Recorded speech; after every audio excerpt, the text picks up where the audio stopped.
Hey, how's it going guys? Welcome to my channel. In today's video, I'm going to be talking about how I got into Georgia Tech for computer science as an Asian international student. So this video is going to be structured into several chapters. You can view the timestamps down in the description and navigate across the video to the relevant sections. I do want to mention that international students have a lower acceptance rate than Americans, which is understandable. But if you're Asian, you most probably have an even lower acceptance rate than the others. So I'm not trying to discourage you or anything. It's just a cold fact, and I want you to keep that in mind when you're applying. A quick disclaimer. I am by no means an admissions officer, so I don't know exactly why I got into Georgia Tech. What I do know is that each part of my application contributed, and so there's no specific reason why I got in. Try not to compare your application with mine or copy my activities, because if you're under the impression that that will get you into Georgia Tech, it won't. Anyways, going back to the video, a little background about me. I'm 16 years old, originally from India, but I lived in Malaysia for the majority of my life, almost 12 years in fact. I then relocated to Egypt for about 4 years, which is where I completed high school and graduated. Alright, now let's talk about my grades in high school. So I took the British IGCSE exams in year 10. I had 8 subjects, including math, physics, chemistry, bio, English first language, computer science, business, and economics. So I got an A star in 7 of them and an A in 1. That one subject was English. I mean, come on, everybody hates English. Anyways, in year 11 and 12, I took the A-level exams. I have 3 subjects, which is computer science, math, and physics. My results are going to be coming out in August, in mid-August actually. So I'll be getting them during my classes at Georgia Tech, which is kind of late, but whatever. Anyways, I applied to Georgia Tech with my predicted results, which was an A star in computer science and math and an A in physics. I swear my physics teacher hates his job. He doesn't like a single one of his students. We're only like 4 kids and he just doesn't like us. I'm telling you, I got an A star in every one of my mocks, except for one quiz, which is where I got a C. But like, who studies for a quiz? Yeah, he just hates us. Anyways, that was my grades. Our school is a British school, so they don't give us GPAs. My counselor did convert my grades to a GPA, and so I put a 4.0 unweighted in my Common App. Another thing you should know about my school is that it is really, really small. Our graduating class was like 25-30 students max. And so it's like tiny. Also, our school doesn't rank students, so I did not have a class rank. Alright, let's move on to my standardized test scores. So I took the IELTS exam, or the IELTS exam, and I got an 8 overall. I got a 9 for listening, an 8.5 for reading, and a 7 for writing and speaking. I'm sorry, I can't remember each section. Anyways, don't get me wrong, an 8 is a perfectly decent score, but I really think I could have done better for my writing and speaking. Like, for example, for my writing, the essay I wrote was literally one of my best pieces of all time, but the guy still gave me a 7. Anyways, I was going to take the SATs, but the test has continuously been leaked for the past few years, so College Board decided to ban it. Fun fact, it is coming back this year in Egypt, so it's kind of crazy. But anyways, I took the ACT and scored a 34 overall. I scored a 36 for math, a 35 for English, a 32 for reading, and a 34 for science. Like, reading is hands down one of the shittiest sections you could ask for. Honestly, I was just glad I got above a 30. Apart from reading, the test was pretty good actually. Okay, so now let's talk about my recommendation letters. I got 4 recommendation letters, one from my counselor, one from my physics teacher, one from the head of secondary, and one from the head of pastoral. The head of secondary also taught me math, so technically 2 of my recommendations were focused on my academics, and the other one was focused on my extracurriculars and leadership. I asked my recommenders at the start of my senior year. So basically, our school gave us a document where we listed our awards, our extracurriculars, and our goals, so that those writing the recommendations can get to know me better. I would advise for you to ask teachers early, say the start of your senior year, or maybe even the end of your junior year, so that they have time to write the recommendations and write it well. You should also ask teachers who know you really well. For example, it's better if you ask someone who's been teaching you for the past 2 years rather than someone who just started teaching you this semester, because they know you better and they can write a much more personal letter of recommendation. For me personally, I had a good relationship with all 4 of my recommenders. I do get that my school is really tiny, so it's easier, but just try to have a good relationship with your teachers.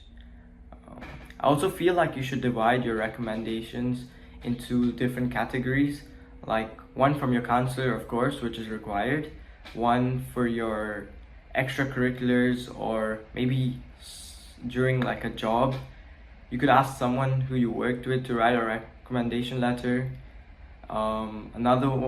Another 2 could be related to academics, and that could further be divided into STEM-based and humanities. For me, I only took STEM-based subjects in my senior and junior year of high school, so both of my academic recommendation letters were STEM-based. But you could divide that into one STEM-based and one humanities, or one social sciences, depending on what you're majoring in.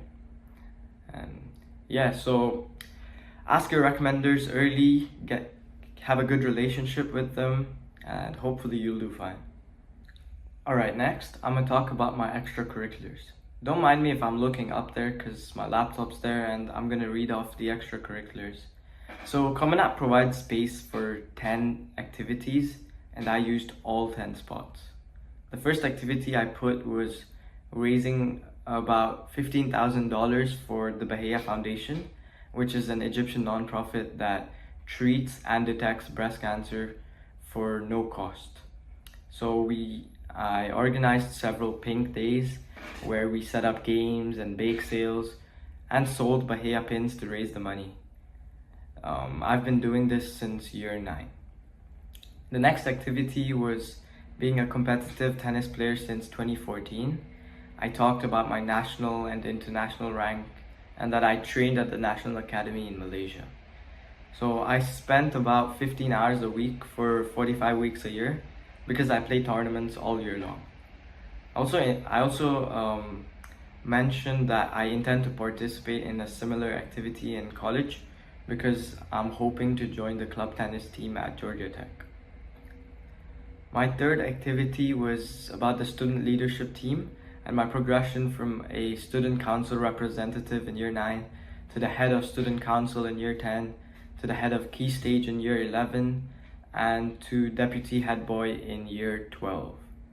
So our high school is British, so we call it student leadership team as opposed to the American way, which calls it student government, I believe. The roles are similar, it's just that we have different names for it. So the heads are the presidents, the deputy heads are the vice presidents, and so on. So I was responsible for leading weekly meetings and planning and executing events like talent shows and food drives. I also talked about specific initiatives, like once we partnered with an Egyptian nonprofit called Tawasul, with whom we raised about $5.1K to help educate low-income students from slum areas and informal settlement. My fourth activity was co-founding Connectree, a platform that basically bridges the gap between volunteers and NGOs in Egypt.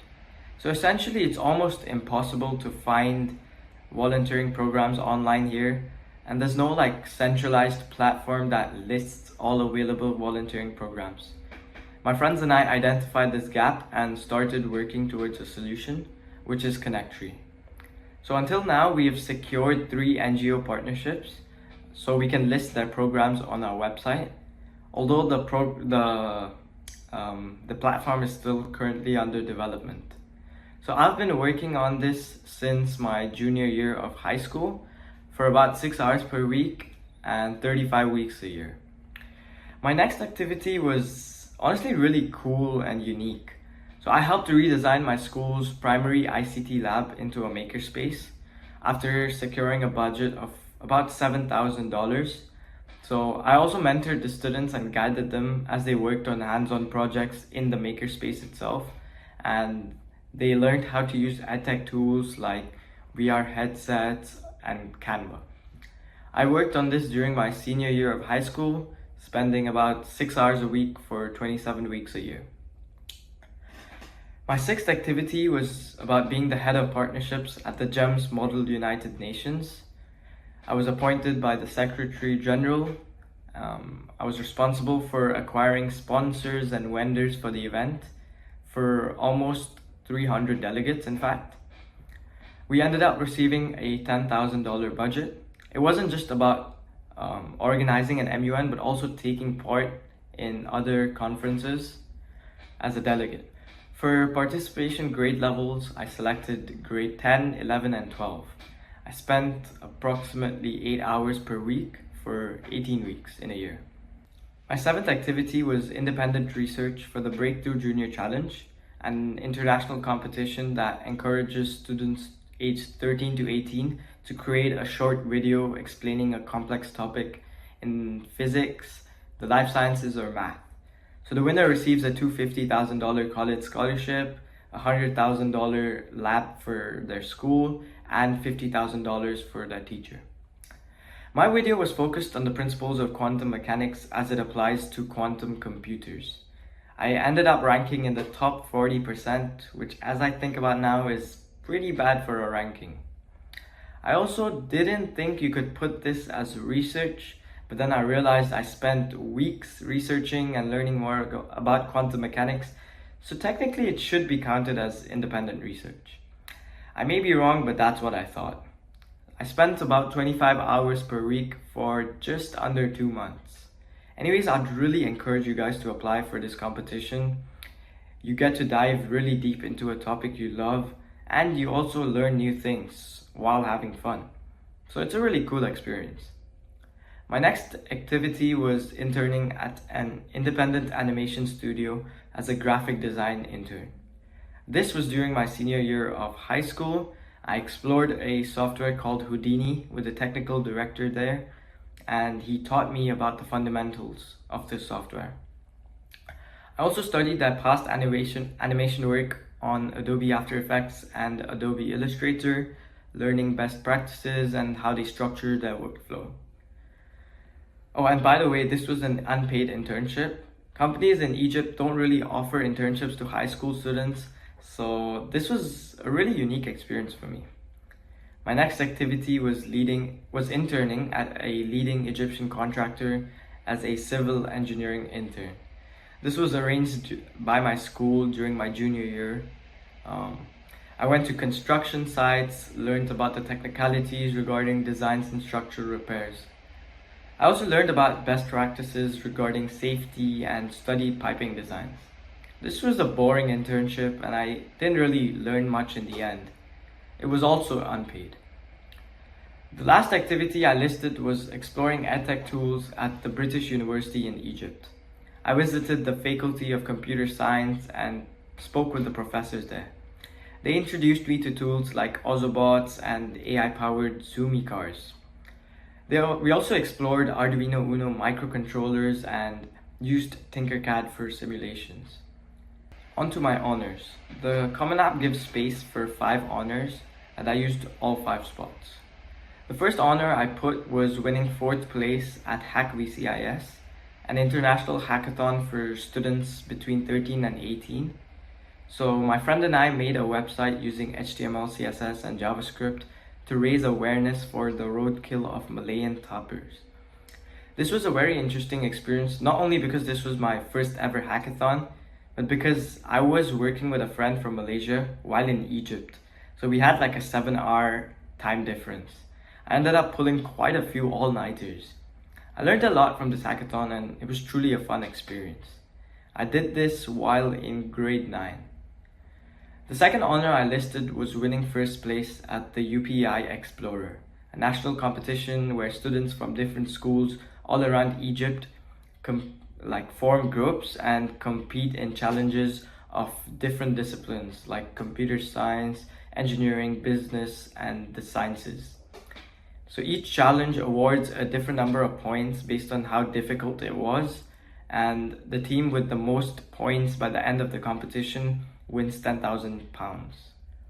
This was the first ever competition I participated in representing my school, and it was in grade 11. The next honor I listed was winning first place at the BISM Innovation Fair, a national competition similar to the UPI Explorer, where groups of students from different schools tackled challenges of different disciplines. This was also in year 11. The fourth honor I listed was being awarded the $2,000 Greg Goff Leadership Scholarship by NSHSS. This was an international scholarship and I received it in my senior year of high school. The last honor I listed was receiving a 25% academic scholarship by GEMS Education for 2 consecutive years. I received one in year 10 and another one in year 11. Next, let's talk about my supplemental essay. So Georgia Tech only has one supplemental prompt, which has a 300-word limit. Why do you want to study your chosen major, and why do you want to study that major at Georgia Tech?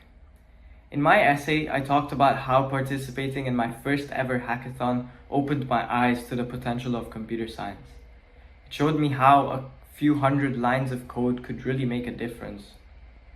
I also talked about how, when I watch professional tennis matches, I see insane statistics like average topspin rate and other cool shit like that. I've always wondered how they calculate statistics like those and how they take into account gravity, air resistance, and other factors like that. I also talked about how I wish to make systems like Connectree, which not only solves a societal issue but also focuses on the people's needs. Based on my experiences, I outlined that the people thread and the modeling and simulation thread seem like the perfect fit for me. I also talked about some organizations I'd like to join at Georgia Tech and how I would like to contribute to the campus. So that was basically my essay in a nutshell. Some general advice now. Don't stress too much. Try to be true to yourself and don't do an activity just to put it in your Common App. Try to create a theme within your application. For example, if you play the violin, if you've been playing for 10 years and you participate in violin competitions, you could maybe go around and teach people in your local community how to play the violin. You could also maybe start a violin club in your school. Don't be an NPC and just do an activity for the sake of putting it in your college application. Now about the SATs or ACTs. Once you reach a certain score, especially if you're applying to a top college like Georgia Tech, for example, if you get a 33 or a 1500 on the SAT, it's not really going to make a big difference if you get a 35 on the ACT or a 1540. I don't think universities are going to choose an applicant just because they have a higher score on the SAT or ACT. If you have a 34 and someone else has a 35, they're not going to choose the guy who has a 35 just because they have the 35. Of course, it does matter. I think you do have to reach a certain score to be competitive, but don't overthink it. If you have any questions or video ideas, comment down below or text me on Instagram. I'll try to answer all your questions. Thank you guys for watching, and I hope to see you in my next video.